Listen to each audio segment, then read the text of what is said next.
Hard crush লেখিকা জুনাইয়া জিনু পর্ব ১। মাম্মা, তুমি আমার পাপ্পার টি শার্ট কেন পরেছো? হুট করে পেছন থেকে নিজের ৮ বছরের বড় মেয়ের এহেন কথা শুনে তারা পিছন ফিরে তাকায়, আর তাকেই দেখতে পায় তার বড় মেয়ে কোমরে ২ হাত রেখে রাগি চোখে তার পানে তাকিয়ে আছে। তা দেখে তারা বুঝতে পারে ব্যাপার কানা।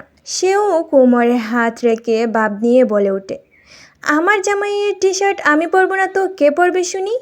তারার কথা শুনে তোর ভেজায় কেঁপে বলে ওঠে, কে পরবে মানে? আমার পাপার টি শার্ট আমি পরবো। তুমি কেন আমার পাপার টি শার্ট পরেছো? কোলো বলছি। তোরের কথা শুনে তারা কপালে ৩ বাজ ফেলে কিছুটা তেতে বলে ওঠে, এই মাইয়া, বলে যাস না তোর পাপা আমার হাজব্যান্ড হয়, আমি তার টি শার্ট পরতেই পারি, তুই না বলার কে রে? তারার কথায় তোরও কেঁপে যায়। সেও রেগে বলে ওঠে, সে যা মন চাই হোক, তুমি টি শার্ট খুলো বলছি, খুলো। আমার পাপার টি শার্ট তুমি পরবে না। তোরের কথা শুনে তারা মুখ বেঞ্চি কেটে বলে ওঠে, আমার বইয়েই গেছে টি শার্ট খুলবো না আমি টি শার্ট, আমিও দেখি তুই কি করতে পারিস। বলেই তারা মুখ বেঞ্চি কেটে ঘা চারা বাদ নিয়ে তোরকে পাশ কাটিয়ে চলে যায়। তোর তা দেখে রাগে পুষতে থাকে। রাগের তুপে তার চোখ মুখ লাল হয়ে গেছে প্রায়। সে রাগে হিস হিস করে বলে ওঠে, আজ আসুক পাপ্পা, আজকে তোমাকে যদি বোকা না খাইয়েছি তাহলে আমার নামও তোর না। বলে ঠোঁট গোল করে জুড়ে ফু দিয়ে মুখের উপরে থাকা চুলগুলো সরিয়ে দেয়। অন্যদিকে তারা নাচতে নাচতে নিচে নামতে থাকে। নিচে তেতি আর তুবা বসে আছে। তারাকে নাচতে নাচতে সিঁড়ি দিয়ে নামতে দেখে দুজনের বুঝতে আর বাকি রয় না কি হয়েছে। দুজনে একে অপরের দিকে তাকিয়ে ফুস করে নিঃশ্বাস ছাড়ে। তারা নিচে এসে নিজের ৩ বছরের মেয়ে তুবাকে দেখে তাকে কোলে নিয়ে গালে চুমু এঁকে হেসে বলে ওঠে, চলো মা, তোমাকে খাওয়াই। এখন তোমাকে না খাওয়ালে তোমার পাপা জানতে পারলে আমাকে মেরেই ফেলবে। বলেই থামে তারা। এদিকে তুবা তার ছোট ছোট চোখে তাকিয়ে আছে। বয়সটা তার ৩ বছরের হলেও সে যেন অনেক কিছুই বুঝতে পারে। তুবা খুব শান্তশিষ্ট একটা মেয়ে, বলতে গেলে বাবার মতো পুরো শান্ত। তুর্যের কপি বলতে গেলে। তুর্যের সব দিকটা পেলেও মেয়েটা তুর্যের রাগের দিকটা পায়নি। তুবা সবার থেকে আলাদা, একেবারে হয়েছে প্রিয়ন্তী বেগমের দ্বিতীয়টা। তার মতন পুরো শান্তশিষ্ট একটা মেয়ে সে। ৪ বছর আগে তুবা তারা তুর্যের কুল আলো করে পৃথিবীতে প্রবেশ করে। তারা তুর্যের নয়নমণি হলো তুবা তারা। বলতে গেলে তাদের সব কিছুই এই ২টা মেয়ে। যদিও তারা সারাক্ষণ তুরের সাথে লেগে থাকে, তবে সে তুরকে ভীষণ ভালোবাসে। আর তুরও তাই, তবে তারা একটু তুবাকে বেশি ভালোবাসে যেন। ভালোবাসে বলে ভুল হয়, তুর তুবাকে সমান ভালোবাসে। তবে তুবা খুব শান্ত আর ভদ্র, তুরের মতন দুষ্ট কিংবা ঝগড়ুটে নয়, তাই সে তুবাকে বেশি তার কাছে কাছে রাখে। তারা আর দেরি না করে তুবাকে কোলে নিয়ে চলে যায় উপরের দিকে। তারারা যেতেই তিতি দীর্ঘ নিঃশ্বাস ফেলে উঠে দাঁড়ায়। সেও চলে যায় তার রুমের দিকে।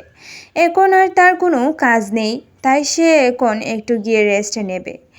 তাজ তুর্যের আসতে কোনো দেরি আছে, কেবল বাজে বিকেল ৪টা। তারা আসবে রাতের দিকে, তাই এখন গিয়ে সে রেস্ট নেবে।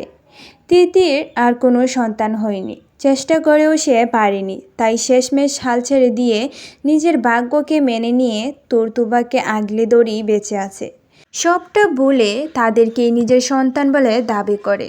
তার সব কিছু একমাত্র তুবাকেই ঘিরে। সকলের জীবন থেকে চলে গেছে আরও ৪টি বছর। সবাই এখন সবার জীবন নিয়ে ভীষণ ব্যস্ত সময় পার করছে। তারা, তুর্য, তিতি, তাজ এরা ছাড়া বলতে গেলে সবাই এখন দেশের বাহিরেই থাকে। সবাই সবার জীবন নিয়ে বেশ ব্যস্ত। তারার কোল আলো করে আসে তার দ্বিতীয় সন্তান তুবা, যার পুরো নাম রুসাইজা ইবনা তুবা। তারার সাথে সাথে শ্রাবন্তীও ওর একটা মেয়ে বেবি হয়, যার নাম তাসফিকা আনান জয়া।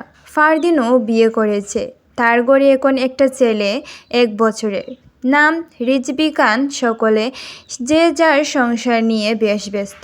সকলের জীবন নিয়ে যে যার মতন করে এগিয়ে যাচ্ছে।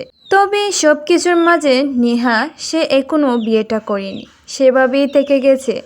বিয়ে নামের বন্ধনটাতে তার জড়ানোর ইচ্ছে নেই। একাই পার করে দিচ্ছে বন্ধু বান্ধব, তাদের ছেলে মেয়েদের নিয়েই সময়টা কাটে। অন্যদিকে তারাকুঞ্জের লোকেরাও বেশ ভালো সময় কাটাচ্ছে।